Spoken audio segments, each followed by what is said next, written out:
Но все пак, ако искаме да направим експеримент, тук може малко по-дълго. Лесните експерименти по дефиниция се правят лесно, няма нужда от специална техника, обясняват се лесно и ясно. Дали се обясняват лесно и ясно? За тези, които са по-отдавна в Куб Квант, да, знаете, има експерименти, които се обясняват лесно и ясно. Идеята ми днес е да ви покажа някои други експерименти. Сега, тия дни гледах с професора, аз работя с професор Иванов, някой от вас познават, доста отдавна и работим точно учебни експерименти по физика. И преди доста време се задълбахме в тия така наречени лесни експерименти. Някои се оказаха наистина лесни, обаче при някои почнаха да открием неочаквани неща. Първо, че някои ние сме си ги разработвали, но има и някои, които са отдавна известни, уж добре познати, уж обяснени, но идеята ми днес е да ги видим. Това ще са ни експериментите. Това ще е добре да е това трябва в София с крайна космонавта. Тук ще е тази работа и това няма да ви го показвам на живо, защото гълта прекалено много спира. Ще ви обясня как да си го направите, иначе е лесно. Така. Когато на сцената има пушка, тя трябва да гръмне. В случая няма да се правя на Фреди Меркюри. Намерите си пръчка. Нарочно съм взел такава с тежест на единия край, обикновено опита се прави с хомогенна пръчка. Тоест може да направите такава пръчка. Искам да ви кажа, че няма значение каква е. Принцип бях харесал един алуминиев динкел 3 метра, обаче не ми се събрах колата да го пренеса от университета. Значи няма проблем. Опита е, слагате ръцете в двата края на пръчката, така че да не падне. И започвате бавно да си събирате ръцете една към друга. И това изглежда всичко. В този случай е малко скучно, защото тежестта е много насам. Вижда се нещо интересно, какво става. И ако действате достатъчно бавно и внимателно, пръстите винаги се събират по центъра на тежестта на пръчката. Сега, ще приложим варианта на този. Сега, може да го направите, например, едната ръка да я фиксирате и да движите само другата.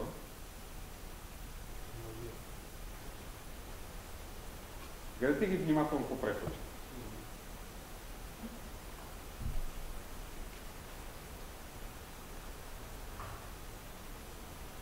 И пак се събират под център. Това може да го направите с линийка, с някаква друга такава наклада. Трябва да е сравнително гладко, за да могат пръстите горе да се хлъзгат отдолу. Може да се предвидите някакви накрайници, за да се види, че като променям разпределението на масите. Пръстите ни по магически начин намират точно центъра на масите и се балансират под него. Така. Талка може да? С? Талка. Ще може да такова пръст. Значи аз имам лошия навик, когато наоколо има дърво с твърчащи трески, първата треска забива в моята. Много е полезно, когато принасяте дърва за зимата на село. Затова вече работя само с калици, с дървен материал. Така, стандартното обяснение, която ръка е по-близко от центъра на тежестта, натиска повече, триенето е по-голямо, затова се хлъзга другата. И това е, просто се редува. Обаче започват едни такива интересни въпроси. Ако да речем тази е по-близко, а тази е далече, тази ще се хлъзга. Значи в един момент ще станат симетрично спрямо центъра на тежестта. И тогава. Тая обаче продължава да подминава малко, тази която е била по-далечната, всъщност подминава малко симетричната и известно време продължава да се движи. И чак тогава се сменя. Това въпрос е как се сменя? Всъщност, какво се случва тук в такива момент? Трябва да ви кажа, че тази статия, след като я пратихме в разписанието, с рецензента още почти половин година си разменяхме напред-назад корекции, за да го обясним както трябва. Оказа се много тънко обяснението. Ако влезете в детайли точно какво се случва с сили. И сега за вас Това са фигури от нашата статия с професора. Идеята е ръцете ни тръгват от двете страни. Първо, защо върху ръката, която е по-близо до центъра на тежестта, да натиска повече? Откъде пък на къде? Може ли този въпрос? Защо ръката, която е по-близо до центъра на тежестта, натиска повече, натиска е по-голям? Защото е по-близо до центъра на тежестта? Не. Значи в статията сме го разписали с формулата, за да го обясним. Много е лесно да кажем, защото е по-близо до центъра на тежестта, но всъщност някъде в 10-11 клас това може да се покаже с уравнение хубаво прецени. Тоест, това може да го направим пред учениците в 11-12 клас. Но защо ръката, която е поблизо до центъра, да има по-голяма маса? Не е много трудно, обаче всеки казва, да, то е интуитивно, обаче в физиката няма такова интуитивно. Някакъв интуитивното не е интуитивно. Затова пишат се едни уравнения и го решаваме. Първо показваме, че наистина ръката, която е поблизо, натиска повече.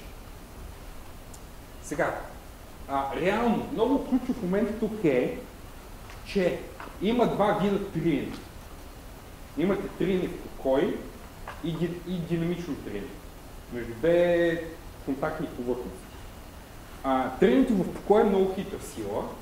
Тя винаги се наглася да е точно толкова, че да противодейства на опита да преплъзнете двете повърхности. Това в момента, както седи, няма никаква сила на триене, защото никой не се опита да го мести. Ако го бутна леко, силата на триене е точно толкова, че да противодейства на моята сила. Ако е по-малко, ще тръгне да се движи. Ако е по-голямо, трябва да тръгне да се бута срещу мен, което е някакъв шанс. Тя винаги се самонаглася да е точно толкова, колкото трябва до един момент, в който е преодолен. И тогава започва динамично триене. Обаче, оказва се, че коефициентът на триене, за статичното триене, максималната сила е един коефициент по силата на натиск. В случая сме в хоризонтално, няма да разписаме разни тригонометрии, идва на спешаването, значи за какво на кола на повърхност, но много е забавно. Тригонометрия. По повод по-ръчната ми днешна лекция. Така, в случая сме на хоризонтално, значи максималната, която може да противодейства, е един коефициент по силата на натиск.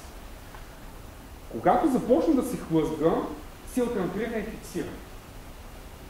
Тя не може да противодейства на моята сила, тя е някаква, която е отново един коефициент по силата на натиск, но този коефициент при динамично триене е малко по-малък. Разликата не е много голяма, но все пак я има и тя е ключова за този експеримент и тя се оказва ключова и за пътната безопасност. След малко ще ви го дообясня. И какво се случва?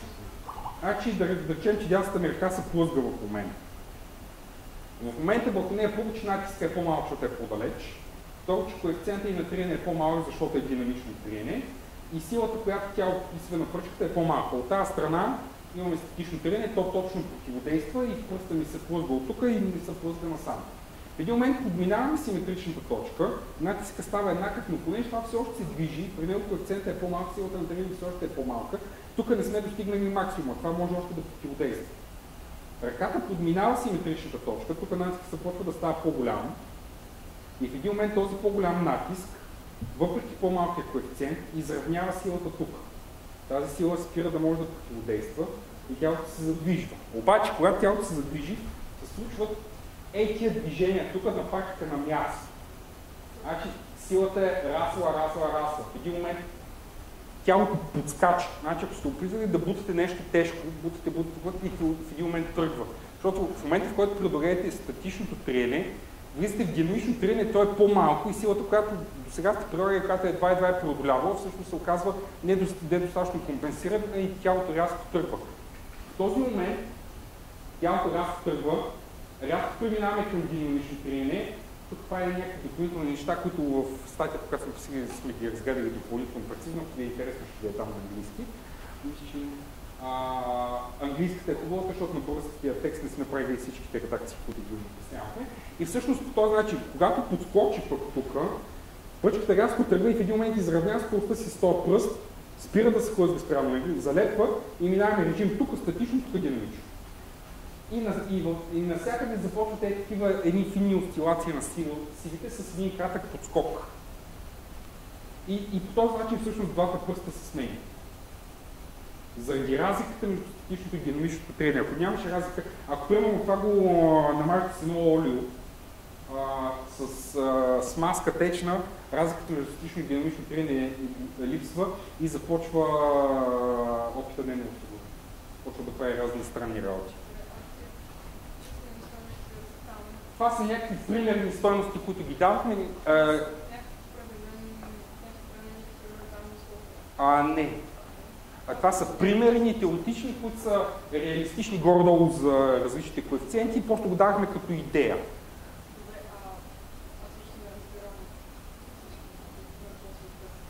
Ще ти пратя статията, всичко има обозначение.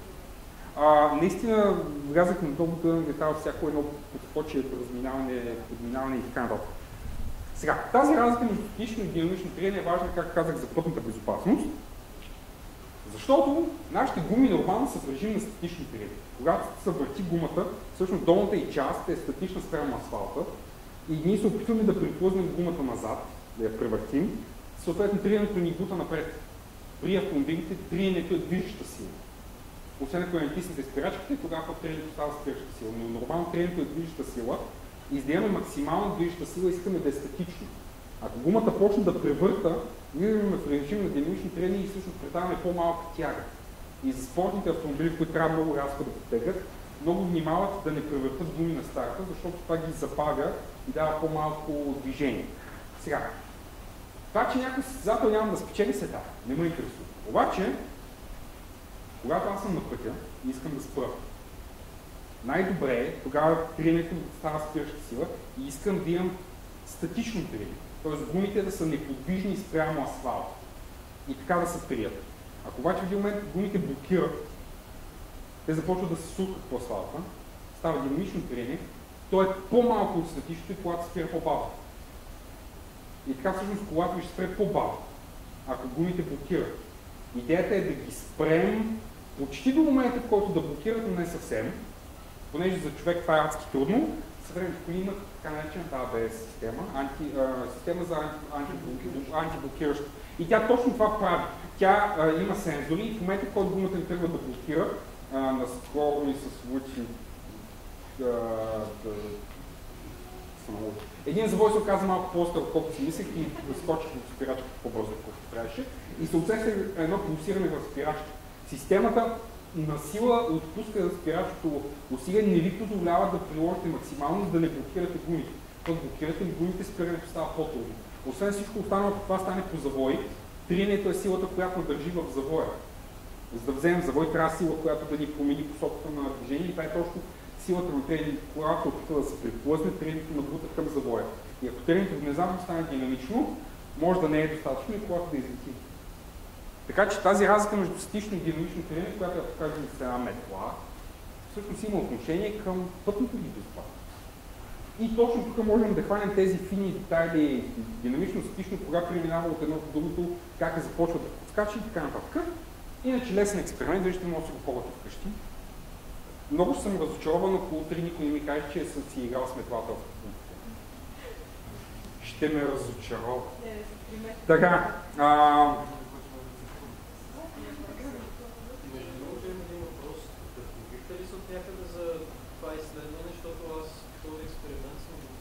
този е стар. Да. Идеята ни с професора обикновено е точно хващаме едни такива експерименти, които са обяснени едно такова точно качествено. Тук е по-тежко, затова натиска и давай едно. И я да вляза аз в детайл да видя, няма ли да изглежда нещо интересно. Някой път не изглежда нищо интересно, често казано. Имали сме случаи 2-3 месеца да обавим един експеримент, доказва се, че популярните вече съществуващи обяснения са достатъчно добри. Направи впечатление, не знам вие дали сте погледнали така, ама самите отскоци между динамично и статично триене много пропорционално се приличат на интерференчна картина. Случай е малко случайно. Дали... Това, което казах аз преди малко е по-скоро съвпадение. Сега, тук идеята ми беше да покажа приложение с експеримент, дата ви да приеме и така нататък. Този подскок също. Ако искате да избегнете рязкото подскачане, например, ако трябва да бутате нещо тежко, трябва да приложите много голяма сила и евентуалното падане на приемето може да доведе до много рязко тръгване, пък ако е нещо чувствително чувствливо и така нататък.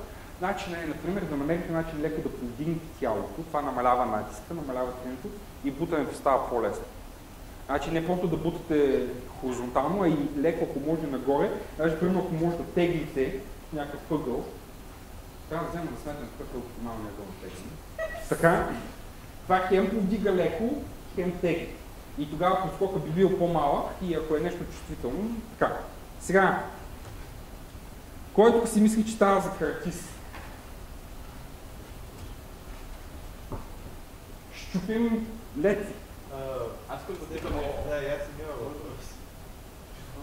Слушам? С кого ги чупим? Да. Това, където сиренето се връща обратно нагоре, след това пак пада и след това вече. Има ли нещо общо с това, че ние всъщност избутваме, тръгваме рязко и след това наваксваме по някакъв начин тази сила, как да кажа, като на две вълни става. Има нещо общо, ще пратя статията да видиш. Детално сме го разписали, защото се кача не помня на изуст пълното обяснение. Доста е детално. Сега, това е изразено от един плод. Шперква. Чакайте да видим. Кое? Седиче или шперква? ПДЧ. МДФ. Така, ще удряме ли? Какво ще стане като ударя? Прижалил съм се. Какво ще стане? Ще ударя пръчка. От тази свободната част. Това, което се причина само. Ще удариш.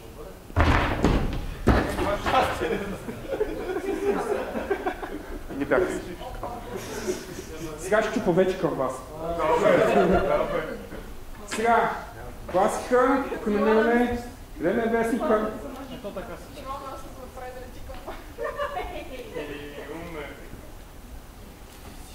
С корица на Мусат Михайлов. Сега. Може би леко е така да ще направим експеримента. И ще се втосваме. Сега, колко тежи този вестник? Според вас.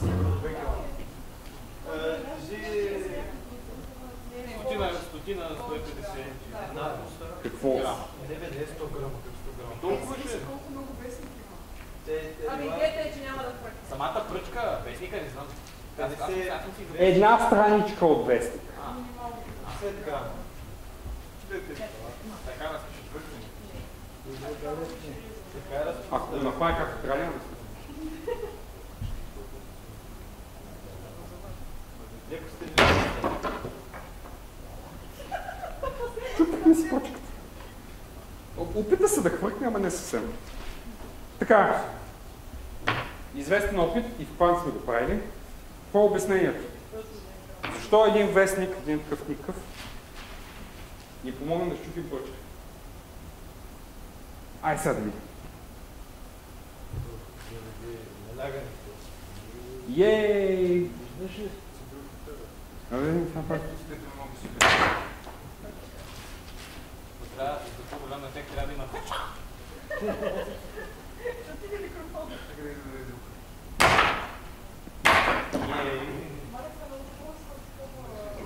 Терапевтично е едно такова. Да. Сега, Така трябва да рекомендирам. върху вестника действа атмосферно налягане на 1 квадратен сантиметър 1 килограм. Това е 40 на 60, 2400 квадратни сантиметра, 2 тона и половина атмосферно налягане. Щупи нями. Добре, да. А дали наистина ще да е така, ако го правите сега. Така. Имаме още две. Едната я слагам под вестника. Едната я слагам върху вестника. Чакайте да предпазим микрофона.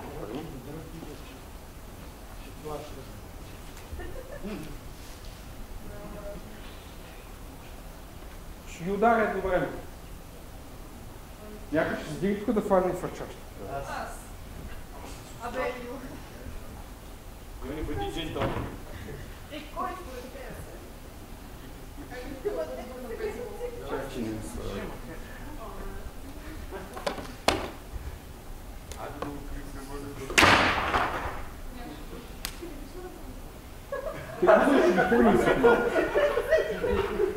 Сега щупи ми се и удръщата пръчка, защото е паянтови, после ще се съберат парчета. Обаче забележете и какво случи с двете пръчки. И двете се щупиха. Ма нали едната е върху вестника.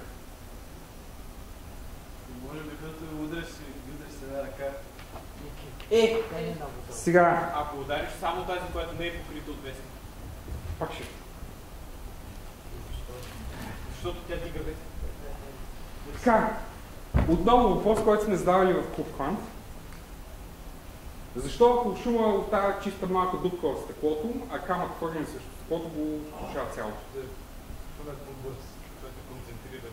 Когато действаш много бързо, деформацията, която си създал, няма време да се разпространи, концентрира се голямо напрежение вътре, преодоляваме силата на здравината на тялото и се чупи. Всяко тяло, по този начин, ако го ударя достатъчно бързо, ще се щупи независимо дали има вестник или не. Първата демонстрация на лъвката малко по-лека. Тия пръчки могат да ги чупят без нищо, те наоколо са от пелече да се чупят. Ако вземете по-далече пелетка, много по-добре. В интересна истината, вестника добавя ефект. Обаче, откъде тръгнахме цялата работа с професора? Защо трябвахме да го правим по този начин? Защото вестникът да го погледнете, въздух има и отдолу. А ние, когато говорим за атмосферно налягане, идеята е от едната страна да няма, от другата да има и некомпенсираното атмосферно налягане да оказва сила. В случая атмосферно налягане има и отдолу, какво некомпенсирано налягане? Пък ако реално имаше два тона кога, нали ще да слегне плътното масата? Сега, в интересен съд виждал съм и демонстрация с нейлонова турбичка, опъната плътно върху това, където наистина въздуха отдолу няма.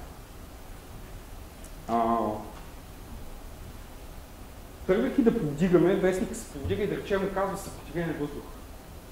Един вид, ако се опитате един такъв вестник рязко да го задвижите, въздуха може да казва. Тоест, има някаква сила от въздуха със сигурност. Можем да го кажем, че тръгвайки да повдига, отдолу все още няма достатъчно въздух, разредили сме го това, който е бил отдолу, паднало е налягането, пак се получава някакъв ефект. Не като да няма ефект от вестник. Някой, ако много му съднява, може да направи много прецизните сметки. Какъв удар трябва да направим така, че с вестник да се чупи, без вестник да не се чупи. Има някаква такава граница. Но, ако ударите достатъчно бързо, винаги ще се чупи. И вестника не е необходим. Вестника помага, но не е необходим. И това, което е обяснението с атмосферното налягане, при всички положения силата далеч не е тази огромна сила, която казваме, че ето тук сложихме един огромен вестник. Ако мога да насложим, да речем една бутилка вода от това, тя също би помогнала, защото оказва достатъчна сила. Отново в статията, която публикувахме, имахме доста подробно, я да видим тук. Така, говорим си за атмосферното налягане, площта на вестника, въздух има и отдолу. Един от експериментите, който правихме с професора, беше буквално тук да подложим две пръчки на вестника, по-къси, да го сложим отгоре и отдолу съвсем очевидно да си има въздух. И пак да чупи се. Но отдолу има въздух. Че не е от атмосферното налягане на вестник и поне не само. Това ни беше идеята. Тази метод ще ни изгледа ползва след малко, за да стане. Ще се почисти.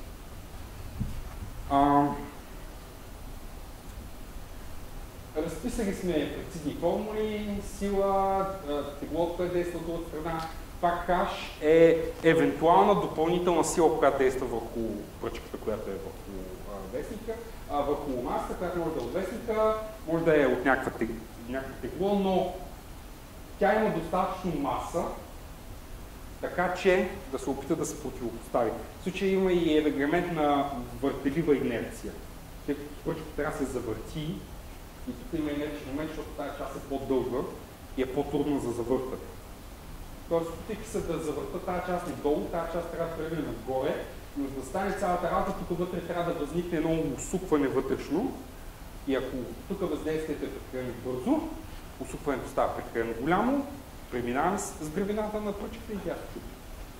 Всяко тяло, задвижено прекалено бързо, може да премине с гръбината си вътре. Имаше един въпрос. Архимед казал, дайте ми приложна точка и лоста ще дигна земята. Съответно, ако ви дадем колко дълъг трябва да е лоста, ако от към земята има 1 см и от другата страна колко трябва да е дълъг лоста, за да може с теглото на един човек да повдигне цялата земя. И бяхме го смятали, изведнъж към нещо порядка на някакви светлини години. Земята е доста по-тежка от един човек. Но това означава, че ако премести тази земя с 1 см, оттам дъгата, която трябва да измине няколко светлини години, този процес ще ни отнеме много години, за да задвижим земята, защото деформацията, която се дава в лостата, там тя трябва да го огъне и преди земята изобщо да е разбрала, че съм натиснала на лоста, ще минат няколко години. Докато импулса от моето натискане, еластичната сила се предаде. Ако вие ударите примерно единия край на ЖП релса, другия край на ЖП релса ще го разбере след някакви части от секундата, докато стигне вълната. Тази вълна е точно такава еластична деформация. И оттам приложение. Процесите по физика протичат във времето. Значи има значение колко бързо става. В случая колко бързо ударим точка. Така, т.е. има разходни за бързи бавни процеси, примерно с тухлата на главата. Ще сложа сега една тухла на главата, няма да е никакъв проблем. Но я дигнете и ме пуснете си. Няма да се същото. Една и съща сила, нали? Но в единия случай е сложена бавно и просто натиска, в другия случай идва с нещо. В крайна сметка, как описваме ефекта от един удар? Силата на удара ли е? От тухлата има една категория, която би оказала в главата. Може би някаква енергия на движението, което е било преди удара, евентуално импулса, който се предава между тях, за колко време протича. Описването на удари е доста сложна задача и когато ме викнат да пиша експертизи по разни происшествия, не за ПТП, за други происшествия, редовният номер е с каква сила е трябвало да се действа, за да му се щупи черепа на този, който е страдал. И аз се чуда как да се измъкна с дейността, че не мога да им кажа точно с каква сила, защото не силата е определяща за ефекта от един удар. Е една комбинация от всички тези неща, които много трудно се описва с една величина. Не е въпрос на сила, не е въпрос на енергия, комбинация от нещата. Един куршум със сравнително малка енергия, заради малката си маса, може да причини много повече трави от нещо тежко, голямо, защото се движи по-бавно. Затова, ако ще го правите, не дейте да използвате прекалено здрави точки и ги правете по-далеч от някакви чувствителни. Така, как плават твърдите тела? Тук имаме дръвни фигурки с най-различна форма. Всичко това е изработено плътно черво, естествено да се изпъколи. Имаме конусчета, цилиндърчета с различни височини. Може би да ми подадете това, което се изпъколи. Различни купчета, пирамидки. И какво ще стане, като ги пуснем да плават във водата? Горе-долу плътността е около половината от водата, половината ще се покаже отгоре, половината ще се покаже отдолу. Обаче как ще се завърти? Има ли значение? Ако взема да речем една така пръчка и я пусна така във водата, тя ще потъне до половината и ще застане, или нещо друго ще се случи? Ще се завърти.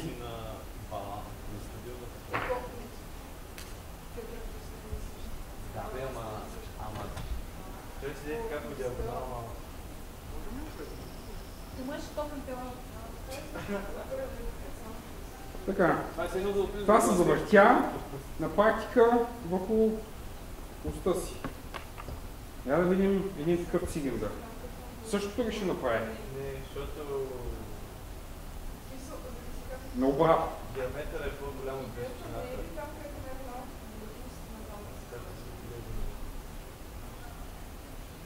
Много интересно става с някои от конусите. Този заставаше така, имаше един, който... и този дет се били с върха нагоре. Вижте го какво прави.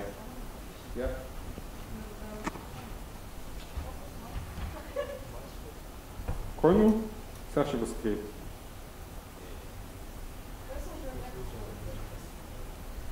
Вижте го какво прави този конус.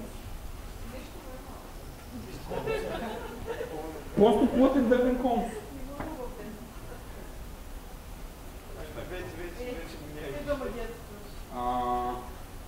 Това как ще завърши?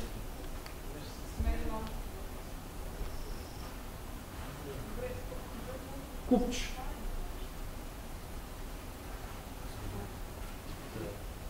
Не.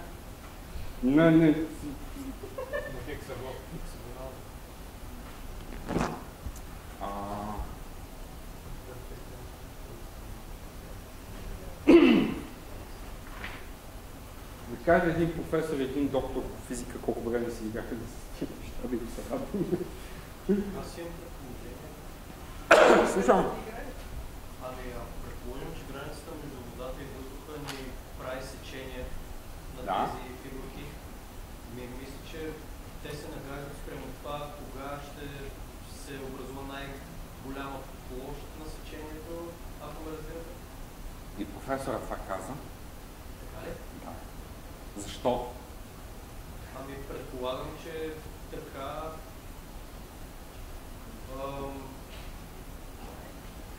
Айде да започнем от това, което сме го задали в план. Защо тази пръчка, като я пуснем, ще се изпре, няма да я пуснем, защото ще се нахвати с задобавите. Може ли да ми дойде защо? Слушам. Защото така потенциалната енергия е най-ниска спрямо. Някой да сети за енергия. When in doubt, energy. Когато се съмняваш как да си решиш задачата по физика, ползвай енергия. Да, де? Так,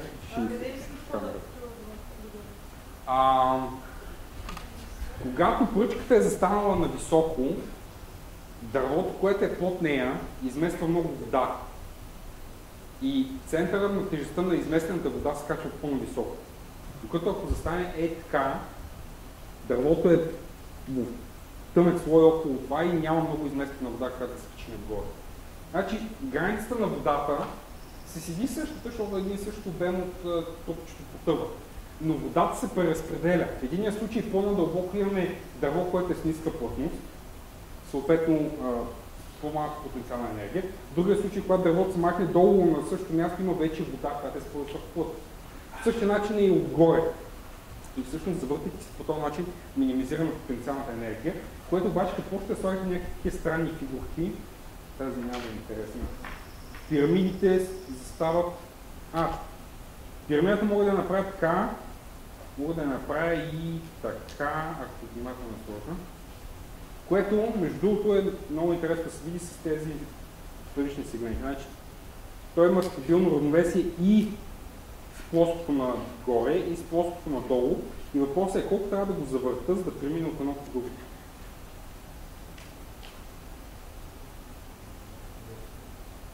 Сега слагам го на 90 градуса, на къде ще отидем? На по-стабилното си равновесие. В случай имаме две възможни равновесия, но едното е по-стабилно от другото. Ако представим като потенциална енергия, едното е тук, завъртяния вариант е с малко по-висока потенциална енергия, другото е тук. Ако се намирам някъде тук, то ще си намери тази равновесие. Ако се намирам някъде тук, то ще си намери тази равновесие. Ако сложи някъде по средата, то би трябвало да отиде насам. Изобщо оказва се, че плаването на телата е сложна работа. Корабостроене, лодки. Център на плаваемостта, това е буквално центъра на подводната част на тялото. Де факто там можем да приемем, че е приложена Архимедовата сила. Сега това говорим за разпределение на тежестта, енергия, потенциална, съответно стабилност, колко лесно се връща, ако го отклоним от равновесната ситуация. Повечето от тях са сравнително стабилни около равновесната си точка, но не безкрайни. И ако го завъртим достатъчно, специално това купче, мога да го завърта със всеки един от ъглите нагоре. И ако не се е накиснало с вода, че да е по-тежко от една страна, мога да го завъртам с който ъгъл си искам нагоре. И въпросът е колко трябва да го наклоня, за да премине от единия към други. Това са все неща, които много трудно се правят теоретично. Всичките корабоплавни е много важно. Там говоря за стабилно център на тежестта, изправяща сила между гравитационната сила и силата на плаваемост. Ако Ако са много далече и ги отклоните леко, се получава един завъртащ момент. Ако са по-близко, завъртащия момент е по-малък. Това означава, че ако много ги разделим една от друга и тръгнем да се отклоняваме от равновесно положение, може нещата да се влушат и да се преобърнем. Това се случва при някои кораби. Когато, примерно, много силен вятър му духа странично и почва да го накланя и в един момент се преобръща. Там имат си строги правила. Имайте предвид, че някои кораби, лодки, подводници, плаващите боклуци, как плават? Примерно паднал е контейнер от контейнеровоз и почва да се носи из океана. Как се носи и дали ще мога да го видя, ако аз минавам с моят кораб и ще се блъсна в него. Блъскането в разни твърди предмети не е добре за здравето на кораба. И е голям проблем. Значи има сериозни изследвания по това нещо.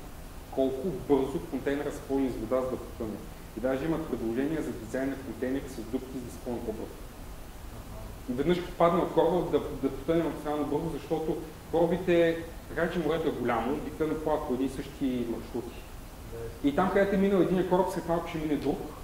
И ако вътре има някакви плаващи контейнери по няколко тона стоманена опаковка, и блъскането в него не е много приятно. И се оказва, че е сериозен риск. И даже има такива случаи, ако след буря, примерно от даден контейнеровоз, види, че са му паднали контейнерите, подава сигнал, те дето минават светлен да внимават. Въпросът е как ще застане този контейнер, как ще се завърти първоначално. Примерно се завърти с ръб нагоре, ще стърчи повече на водата, ще го видя. Обаче ако застане по някакъв такъв начин по тази пирамида, ние почти нищо не се вижда на водата. И това си да му отстрани, нещата стават доста криви. Изобщо казано, плаването, условията за стабилност, за плаваемост са дълга и интересна тема за разговори. Идеята на този експеримент е да започне този разговор. Да го видите с различни тела, че се завърта различно, дали ще се захване най-голямото сечение. Между другото, опитахме се да обясним защо най-голямото сечение би минимизирало потенциалната енергия. За някои от фигурите стигнах до някакво горе-долу заключение, обяснение, но... Реакция на опора. В някои от случаите не е много очевидно, че най-голямата площ на нивото на вода-въздух би осигурила най-малка потенциална енергия. То много зависи колко твърда ни е водата. За това казвам, има доста фактори, наистина. Това се гледа. При корабоплаването и разни види физични ефекти се наблюдават. Например, когато голям кораб минава по плитък канал, трябва да забави скоростта.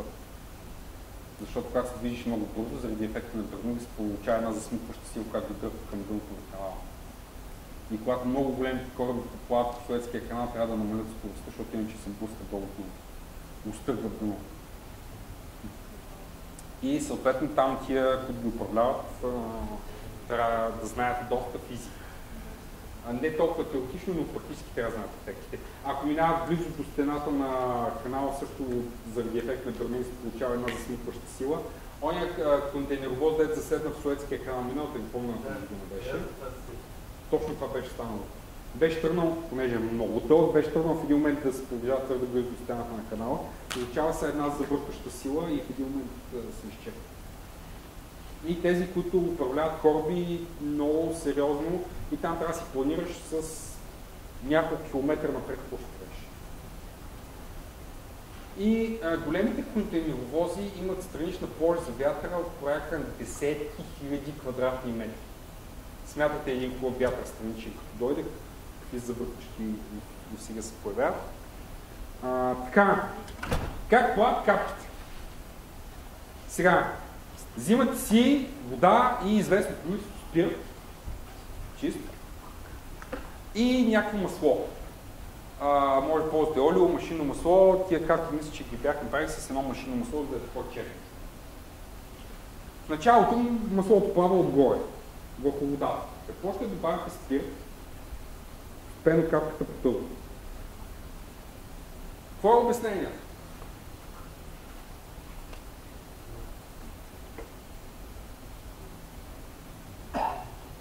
Ламинарно движение на боите. Не.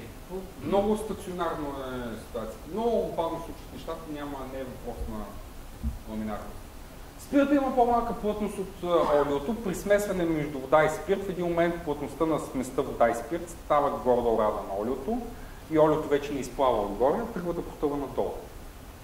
И ако паснат плътностите им, в един момент капката може да влезе вътре, в Архимедовата сила е равна на гравитационната сила и върху нея действа само плътностно напрежение и я прави кръгла. И така можем да кажем как капките при стегловно са кръгли. Това също свързва с енергия. Повърхностното напрежение на границата между два флуида дава енергия и колкото по-малка ти е площта, толкова по-малка е енергията, затова стремим да вземем форма с най-малка възможна площ. Обаче, какво се оказва? Оказва се, че тази капка, ако се опитам леко да я бутна надолу, тя изплава. Обаче спира на равновесната си положение. Ако бяхме изравнили перфектно плътностите, трябваше да ги е седно къде ще я сложа. Нещо повече. Тази вече не е сферична. Ако направим капката по-голяма, тя се сплесква. Не трябваше да е сферична. Тук не знам колко виждате, но това са няколко капки. Забележете, всички хващат едно ниво. И ако в този момент сипа малко повече спирт, всички капки ще паднат, но пак ще вземат едно ниво. Няма ли да е толкова за вътрешното налягане на капката и вътрешното налягане и хипотетичното налягане? Има много общо с много общо. Сега, това е статия, която още не сме публикували, защото още не мога да обясним точно какво. Така, от Jet Propulsion Lab, която е една от много сериозните места, в един от годишниците имат 72 страници статия за тия капки. Между не точно за тия капки, какво се случва, ако тази капка да сложим един въртящ се диск и почнем да я въртим. Почва да образува разни странни форми, когато се върти, но едното от нещата е, че първо трябва да постигнем безразлична ситуация вътре в тъщността, като ми показвам, че не е точно безразлична ситуацията, защото като е бутне на различна дълбочина, тя се наглася там, където иска. И на сайта на нас успях да я открия тази статия от Jet Propulsion Lab тия дни, като го търси. Така че темата е, може би, сега, честно казвам, като приложение, още нищо не сме. Просто интересно разглеждане на силите, за които става въпрос. Но идеята за момента горе каква ни е. Архимедовата сила всъщност е една много странна сила. Тя се явява разлика между налягането от горната част и в долната част на тялото. Хидростатичното налягане горе е по-малко, защото долу е по-дълбоко. И разликата между тях, ако тръгнете да я смятате и интегрирате по цялото тяло, може да се докаже, че излиза точно равно на обема на тялото по плътността по G, нали, познатата формула. Но, забележете, тя всъщност е разлика между една сила, която мачка отгоре и една сила, която мачка отдолу. Когато тялото е твърдо, ние то мачкаш ефект не го забелязваме, защото е твърдо тяло. И хващаме само разликата им под формата на Архимедова сила. Обаче, когато е капка, когато е течност в течност, в този случай, мачкащата сила почва да изкривява капката. При това обаче, това вече не е оптималната енергия на повърхностно напрежение. Тоест в този момент върху капката действа сила от повърхностното напрежение. И нашето подозрение е, че капката почва да потъва, когато плътността все още не е изравнена там. Тоест не е необходимо да е перфектно еднаква плътността на външната и вътрешната течност. Трябва да са близки и в един момент капката потъвайки започва да се мачка и тази допълнителна сила от повърхностното напрежение е третата сила, която се изравнява. Тоест не е само гравитация и Архимедова сила, а и от деформацията на капката се получава една сила, която да компенсира, която сила би трябвало да зависи от дълбочината на потапане, защото по-дълбоко двете сили стават по-големи и мачкат повече и деформират повече. Разликата им е една и съща, Архимедова сила е една и съща, която е разликата между тях. Но самите тези двете стават по-големи, мачката капката повече и това би променило силата на твърдото напрежение. Тоест, равновесното положение на тази капка няма да е безразлично къде си искам в течността.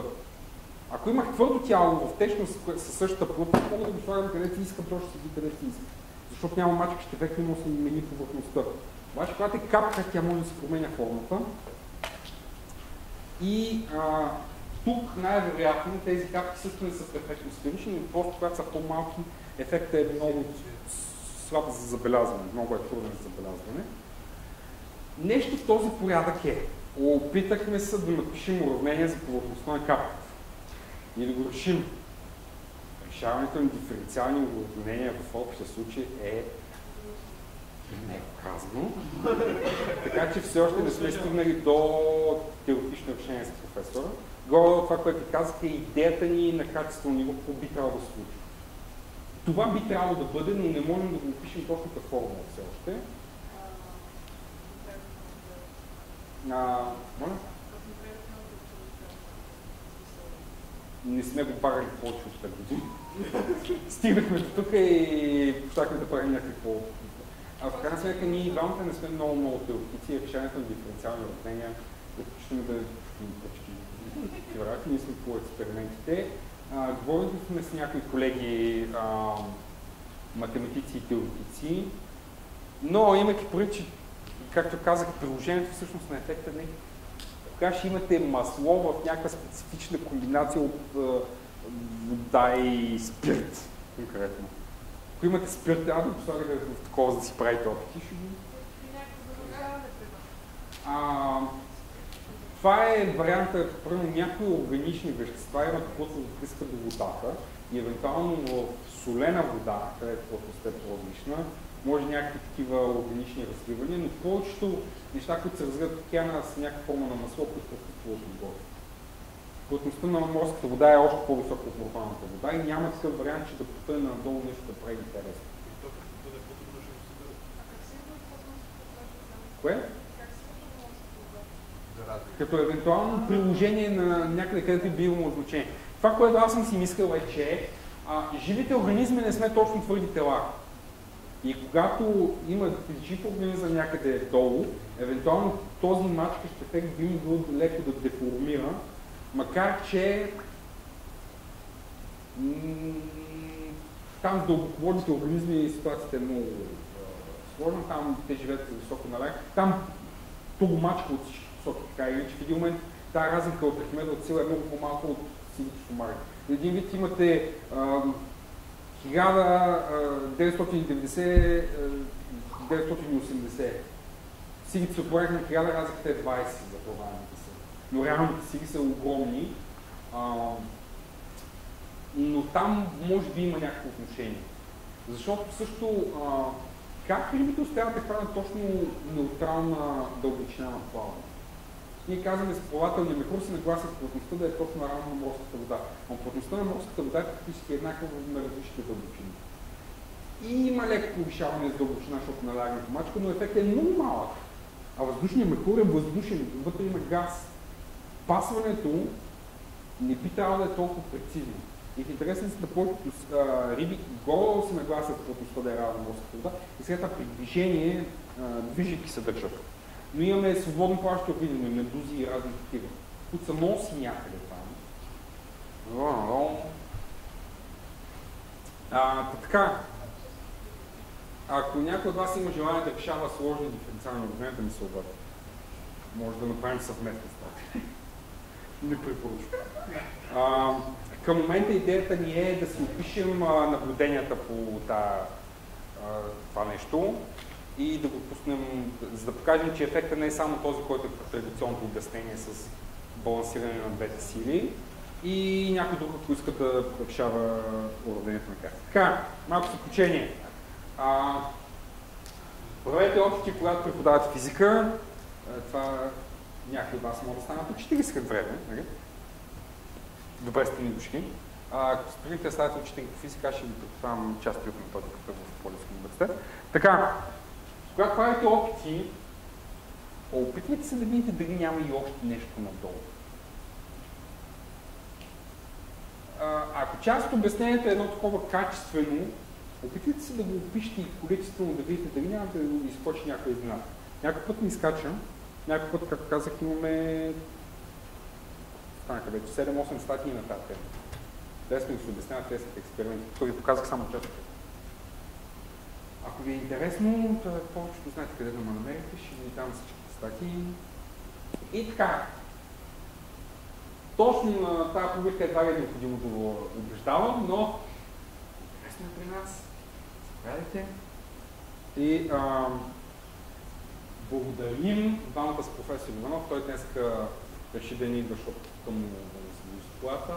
Утре ще го доведа, така че можете и да се запознаете с него. И така. Това е човек, който написал ние с експеримент. Забавните опити по физика.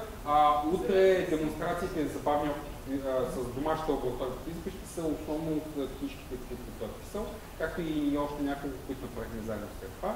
За тези книжки в момента работим за допълнително тяхно ново издание, само че срещаме сътрудничество от страна на издателството. Готино е, да.